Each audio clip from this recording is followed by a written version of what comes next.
Ever heard a story so strange, so unbelievable that it makes you question everything you thought you knew about life and death? This is one of those stories. It begins not in a land of fantasy but in the real, bustling heart of Old Delhi during the winter of 1926. A baby girl was born into a simple, ordinary family. They named her Shanti Devi. For the first few years of her life, she was just like any other child, quiet, gentle, and a bit shy. But as she grew, it became clear that her destiny was anything but ordinary. Around the age of 4, when most children are just learning to string sentences together, Shanti began to speak with a startling and mysterious confidence. She wasn't talking about toys or games. She was talking about another life. She calmly told her bewildered parents that she wasn't from Delhi at all. Her real home, she insisted, was in a city called Mathura, over 100 miles away. She said her husband's name was Kedarnath and that he was a cloth merchant. She described their home in vivid detail, a large cream-colored building near a temple and a well. She even spoke of a son they had together. At first, her parents dismissed it. What else could it be but a child's overactive imagination? A charming, if a little strange, fantasy. But Shanti's stories didn't fade. As weeks turned into months and months into years, her descriptions became more precise, more detailed, and frankly, more unsettling. She remembered the exact layout of her old house, down to the narrow stairs and the secret drawers where she had hidden her jewelry. She wasn't just remembering a life. She was remembering a death. She recounted with chilling clarity the story of how she had fallen gravely ill shortly after giving birth to her son, and how she had passed away in agonizing pain. How could a 4-year-old girl possibly know such things? The details were so specific, so emotionally charged that her mother began to feel a deep sense of unease. By the time Shanti was 6, her longing for this other life, this other family, became an overwhelming obsession. Her heart ached for Mathura, for her husband Kedarnath, and for the son she felt she had left behind. It was a grief that no one could understand. One morning, driven by this desperate yearning, she tried to run away from home, determined to find her way back to Mathura. Her family managed to stop her, but her pleas only grew more intense. She continued to repeat names, places, and events that no one in her Delhi household had ever heard of. What was even more baffling was her language. She started speaking in a specific dialect of Hindi, one that was common in the Mathura region, but completely foreign to her family and neighbors in Delhi. She had never been taught it, never even heard it before. Word began to spread through the neighborhood. People started whispering. Was this child gifted? Was she touched by something divine? Or was something far more mysterious, perhaps even dangerous, at play? The story of the little girl who remembered her past life was just beginning, and it was about to draw the attention of people far beyond her small community. What started as a family's private confusion was slowly turning into a public phenomenon, one that would eventually capture the imagination of an entire nation and challenge the very boundaries of science and belief. By the time Shanti Devi turned 9, her story had traveled far beyond her small neighborhood in Delhi. Teachers, neighbors, and even local officials were all talking about the girl who remembered her past life. Even the most hardened skeptics started to wonder, how could a little girl describe places and people she had never seen with such vivid detail? One day her headmaster, a man intrigued but also cautious, decided to put her to the test. He asked her a direct question. What was the name of her husband from her past life? Without a moment's hesitation, Shanti replied, Pandit Kedarnath Chaubey of Mathura. The headmaster was stunned by her confidence. So he did something that would change everything. He wrote a letter addressed to that very name, in that very city. Weeks passed, and then a reply arrived. It confirmed the impossible. Yes, there was a cloth merchant in Mathura named Kedarnath Chaubey. And yes, his wife, Lugdi Devi, had tragically died 9 years earlier, shortly after giving birth. Kedarnath himself, overwhelmed with curiosity and perhaps a little bit of fear, agreed to travel to Delhi. He had to meet this child who claimed to be his deceased wife, reborn. The day of the meeting was thick with anticipation. When Kedarnath arrived at the Devi household, he didn't come alone. He brought his young son, the very child whose birth had led to Lugdi Devi's death. But to test the girl, Kedarnath came in disguise, pretending to be his own brother. He wanted to see if she would be fooled. The moment Shanti laid eyes on him, she didn't rush forward or seem confused. Instead, she lowered her gaze and whispered, her voice filled with a quiet certainty. Why did you come dressed like my brother? The room fell into a stunned silence. Every person there felt a chill run down their spine. How could she possibly know? Then her eyes fell upon the young boy standing beside Kedarnath. Tears welled up in her eyes and began streaming down her face. She called the boy by a secret pet name, a name that only Lugdi Devi had ever used for him. Kedarnath was visibly shaken. This was no ordinary child. This was something beyond explanation. Later, in a private conversation away from the crowd, Shanti began to recount intimate details of their life together. She described the exact spot where they kept the house keys. She reminded him of a promise he had made to her on her deathbed, that he would never remarry. She even described the unique design of the small temple in their bedroom.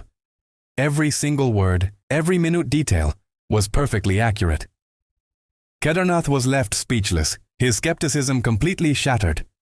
The story of the meeting spread like wildfire. Newspapers across India picked it up, and scholars began to debate the case fiercely. Was it a hoax? Was it a miracle? The phenomenon became so widely discussed that it eventually reached the ears of one of the most respected figures in the world, Mahatma Gandhi. Gandhi, known for his rational mind, was naturally skeptical, but he was also deeply intrigued by the consistency and conviction in Shanti's story. He invited the young girl to meet with him personally. After listening to her speak, watching her calm demeanor as she recounted her memories, Gandhi was moved. He suggested that an official committee should be formed to investigate her claims thoroughly and scientifically, and so a commission of 15 highly respected individuals was assembled. It included professors, lawyers, and journalists, people who were trained to find the truth and expose any falsehoods. Their mission was clear: travel with Shanti Devi to Mathura and determine once and for all if her memories were real.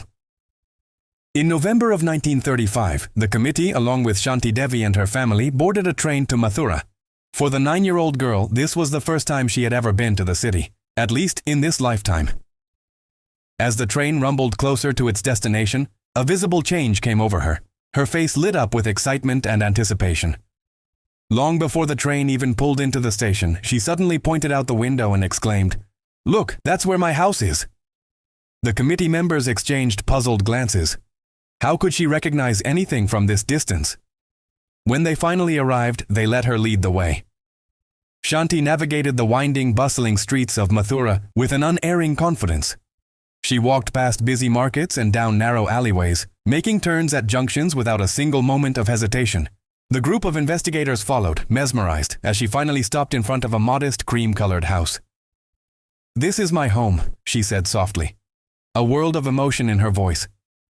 She walked straight inside, as if she had done it 1,000 times before. She moved through the house, recognizing each room one by one. She pointed to the courtyard, the well where she used to draw water, and the small prayer corner in the kitchen. She then walked over to a small wooden chest and declared, "My jewelry is kept in there." When the committee opened it, they found ornaments that perfectly matched the descriptions she had given them back in Delhi. Her incredible knowledge wasn't just limited to places. It extended to people as well.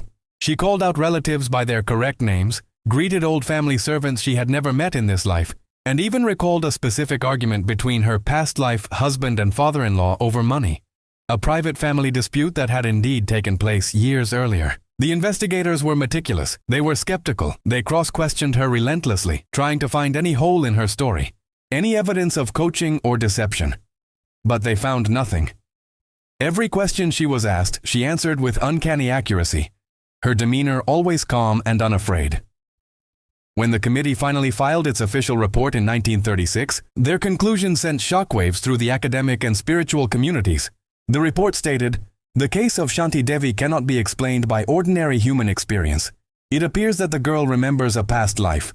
This wasn't just a family story anymore. It was a documented phenomenon investigated by experts who had set out to debunk it, but instead had confirmed it." The events in Mathura sent shockwaves across the nation. Newspapers splashed her face on the front page, calling her the girl who lived twice. Suddenly, this quiet child was a phenomenon. Ordinary people traveled for miles, sometimes for days, just to catch a glimpse of her, hoping to see with their own eyes someone who seemed to carry undeniable proof of rebirth. But with this overwhelming fame came a wave of intense scrutiny and questions. Was this truly a case of reincarnation, a soul returning to its earthly journey? Or was it some strange, complex psychological phenomenon that science had not yet begun to understand? By the late 1930s, Shanti Devi's story had broken free from the borders of India and captured the world's imagination. Foreign journalists, spiritual leaders, and pioneering researchers in human consciousness all began to discuss what became known as the Delhi reincarnation case. For some, it was the ultimate validation of ancient Indian philosophy, tangible evidence of an eternal soul. For others, it was a fascinating puzzle of memory, suggestibility, or perhaps some hidden knowledge she had absorbed without realizing. Yet one thing united everyone who met her: Shanti's unshakable, calm certainty. She never appeared to be performing or exaggerating her story for effect. Even when surrounded by the most hardened skeptics, her voice remained steady, her gaze unwavering. When a journalist asked if she feared being doubted, her reply was simple and profound. "I remember what I remember. Whether you believe it or not doesn't change the truth." Naturally, the scientific community was both fascinated and skeptical. Over the years, investigators from various fields tried to find a rational explanation for her incredibly detailed memories.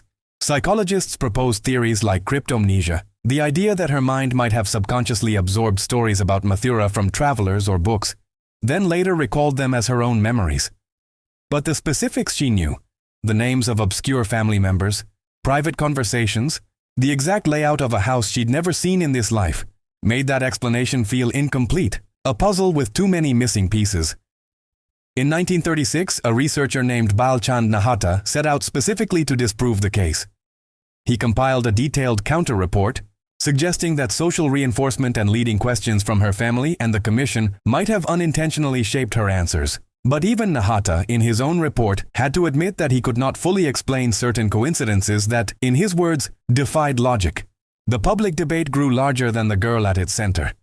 It became a reflection of the timeless tug-of-war between science and spirituality, reason and faith. Decades passed, but the story of Shanti Devi refused to fade away. It resurfaced in the latter half of the 20th century as a new generation of parapsychologists and reincarnation researchers began to systematically study such cases. In 1986, the world-renowned American psychiatrist Dr. Ian Stevenson, famous for his meticulous investigation of over 3,000 alleged past life cases, traveled to India to interview Shanti Devi personally. He found her, now a middle-aged woman, to be just as consistent as she was as a child. 60 years after the original events, her memories hadn't blurred and her facts hadn't shifted. Working alongside him was Indian researcher K.S. Rawat, who re-examined the original records. He confirmed that nearly every single geographical and familial detail Shanti had provided in the 1930s perfectly matched existing records and testimonies from Mathura. After his exhaustive review, Dr. Stevenson would later describe her story as one of the most compelling and carefully documented cases of apparent reincarnation on record. After the intense period of investigations finally slowed, Shanti Devi chose to step out of the spotlight and live a quiet, unassuming life in Delhi. She never once sought money, fame, or publicity from her extraordinary story. Those who knew her in her later years described her as a gentle, deeply spiritual, and introspective woman, someone who seemed to have seen too much of life and death to get caught up in arguments about belief. She never married. When asked why, she would calmly explain that she had already lived that part of life once, with her husband in Mathura. When she spoke of that city, those who listened said her eyes would soften, as if she were remembering a cherished home that existed just across the veil of a lifetime. In December of 1987, at the age of 61, Shanti Devi passed away peacefully. Her final wish was a simple one, that people should live truthfully because, as she believed, our actions follow us beyond what we see. Nearly a century later, her story continues to echo. It appears in psychology journals, spiritual forums, documentaries, and even university classrooms discussing the nature of consciousness. For believers, Shanti Devi is living, breathing proof that the soul is eternal. For skeptics, she remains an intriguing, unsolved mystery, a case that science has yet to fully decode. But perhaps her greatest legacy isn't an answer, but the profound question she left behind for all of us. If memories can survive death, then what else might endure? Maybe Shanti Devi wasn't born to prove anything to the world. Maybe she was born simply to remind us that life is not always a straight line between birth and death, but perhaps a circle, endlessly, beautifully turning. Thank you so much for joining us on this incredible journey. If this story moved you, please consider liking this video and subscribing to our channel for more stories that challenge the way we see the world. We'll see you next time.